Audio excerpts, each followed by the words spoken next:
என் பெயர் லட்சுமி. நான் 33 வயதாகும் ஒரு தாய், 3 அழகான மகள்களின் அம்மா. அவர்களின் பெயர்கள் அனு, மீனு, ஸ்ரீ. அவர்கள் என் உலகம். நான் அவர்களை எதையும் விட அதிகமாக நேசிக்கிறேன். என் வாழ்க்கை எளிதாக இருக்கவில்லை. நான் சிறுவயதில் இருக்கும்போது என் அம்மா இறந்துவிட்டார். என் கணவர் எங்கள் இளைய மகள் ஸ்ரீ குழந்தையாக இருக்கும்போது எங்களை விட்டு வெளியேறினார். அதிலிருந்து நான் தனியாக 3 குழந்தைகளை வளர்க்கிறேன். எனக்கு குடும்பத்தின் உதவி இல்லை, பெரிய வீடு இல்லை, கூடுதல் பணம் இல்லை. கோட்டயத்தில் ஒரு சிறிய வாடகை வீட்டில் வசிக்கிறேன். ஒவ்வொரு மாதமும் வாடகை செலுத்த வேண்டும். ஒவ்வொரு மாதமும் எனக்கு கவலை. எனக்கு நல்ல வேலை இல்லை, கல்லூரி பட்டம் இல்லை. ஆனால் நான் வலிமையானவள், ஒருபோதும் சரணடையவில்லை. நான் ஒரு ஆட்டோ ஓட்டுநர். எனக்கு சொந்த ஆட்டோ இல்லை. ஒவ்வொரு மாதமும் ஆட்டோவை வாடகைக்கு எடுக்க வேண்டும். பின்னர் நான் பகலும் இரவும் ஓட்டுகிறேன். பயணிகளை ஏற்றி அவர்கள் செல்ல வேண்டிய இடத்திற்கு கொண்டு செல்கிறேன். சிலர் கருணையுள்ளவர்கள், சிலர் மரியாதை குறைவானவர்கள், சிலர் பணம் தருவதில்லை. இருந்தாலும் நான் நிறுத்துவதில்லை. எனக்கு பணம் தேவை, உணவு வாங்க, குழந்தைகளுக்கு உடை வாங்க, வாடகை செலுத்த. களைப்பாக இருக்கும்போதும், உடல்நலம் சரியில்லாமல் இருக்கும்போதும், அழ வேண்டும் என்று தோன்றும் போதும் நான் வேலை செய்கிறேன். ஒரு இரவு கோட்டயம் பேருந்து நிலையம் அருகே பயணி ஒருவருக்காக காத்திருந்தேன். ஒரு நடுத்தர வயது மனிதர் என் ஆட்டோவில் ஏறினார். வழியில் அவர் என் வாழ்க்கையை பற்றி கேட்டார். நான் என் குழந்தைகள் துன்பங்கள் பற்றி சொன்னேன். அவர் அமைதியாக கேட்டார். திடீரென அவர், ஒரு இரவு உன்னுடன் செலவழித்தால் ஒரு ஆட்டோ வாங்க பணம் தருவேன் என்றார். நான் அதிர்ச்சி அடைந்தேன். என் இதயம் நின்றது. உன் மனதில் என்ன இருக்கிறது? நான் அப்படிப்பட்டவள் இல்லை என்று கோபமாக சொன்னேன். அவரை இறக்கிவிட்டு ஆட்டோவை ஒரு மூலையில் நிறுத்தினேன். என் குழந்தைகளின் முகங்கள் மனதில் தோன்றின. நான் கதறி அழுதேன். என் துன்பங்களை அப்படி பார்க்கும் மனிதர்கள் இருக்கிறார்களா என்று நினைத்து இதயம் உடைந்தது. சில நேரங்களில் குழந்தைகள் தூங்கும்போது அவர்களை பார்க்கிறேன். அவர்கள் அமைதியாக, மிகவும் அழகாக இருக்கிறார்கள்.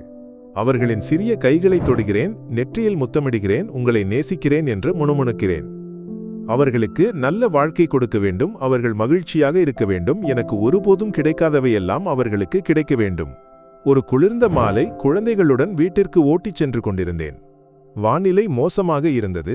வானம் இருண்டது. மழை பலமாக பெய்தது. பாதைகள் ஈரமாக இருந்தன. அனு முன்னால் அமர்ந்திருந்தாள். மீனுவும் ஸ்ரீயும் பின்னால்.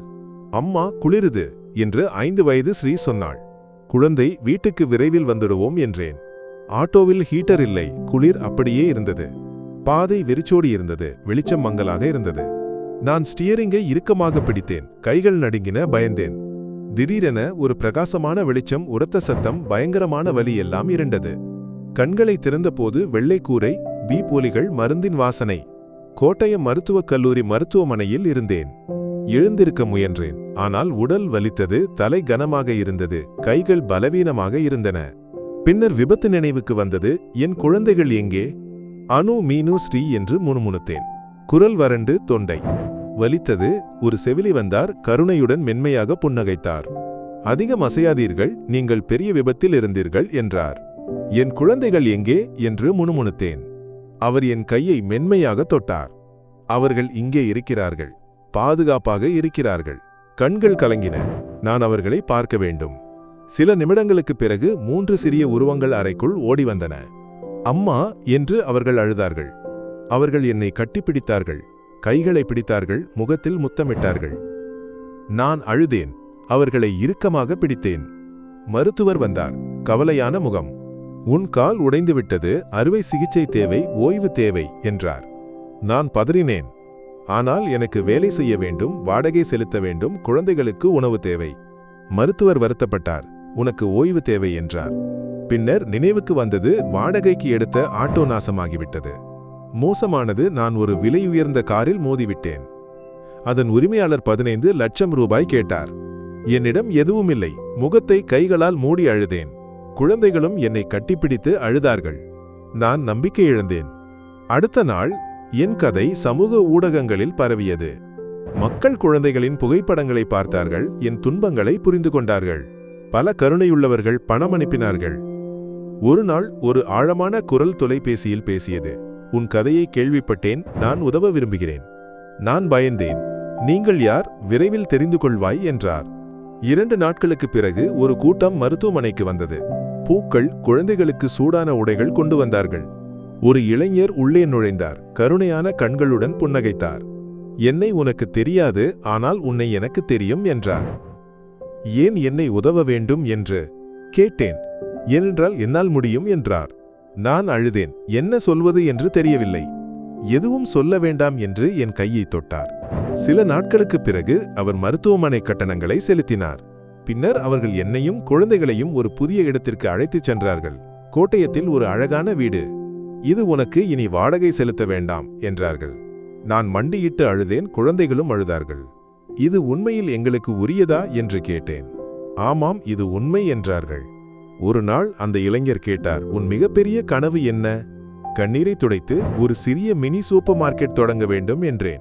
அவர் புன்னகைத்து, நாம் அதை நிறைவேற்றுவோம் என்றார். அவர் அதை செய்தார். சில மாதங்களுக்குப் பிறகு கோட்டயம் நகரில் என் சொந்த மினி சூப்பர் மார்க்கெட்டை திறந்தேன்.